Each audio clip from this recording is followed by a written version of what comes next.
This is the Telemetry Transportation Daily for May 28th, 2026, and I'm Sam Abuel-Samad, Vice President of Market Research for Telemetry.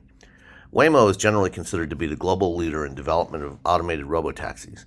The Alphabet-owned company began as the Google self-driving car project in 2009 and is currently operating commercial robotaxi services with more than 2,500 vehicles across at least 10 U.S. cities and is testing in at least a dozen more in the U.S. as well as London, England, and Tokyo, Japan. Waymo has recently been in the final stages of validating several new products, including the version 6 driver hardware system and the new Zeekr-built Ojai robotaxi vehicle. The Ojai and V6 driver have been expected to be introduced into the commercial service in the second half of 2026. Despite the scaling of Waymo across the U.S. and globally, as it grows, the company has been facing new and ongoing technical challenges that have actually forced it to pull back somewhat. Since at least the fall of 2025, Waymo vehicles have been spotted not obeying the rules about not passing school buses when their lights and stop signs are deployed.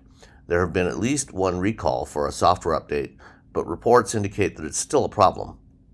In Atlanta, empty Waymos have been clogging neighborhood cul-de-sacs in a seeming repeat of problems the company first encountered in San Francisco several years ago.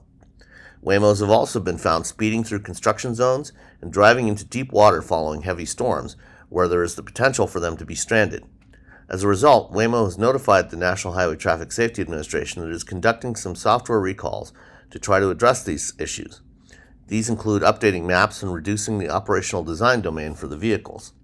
For example, Waymo has suspended all highway driving operations in cities across the U.S. until these issues are resolved.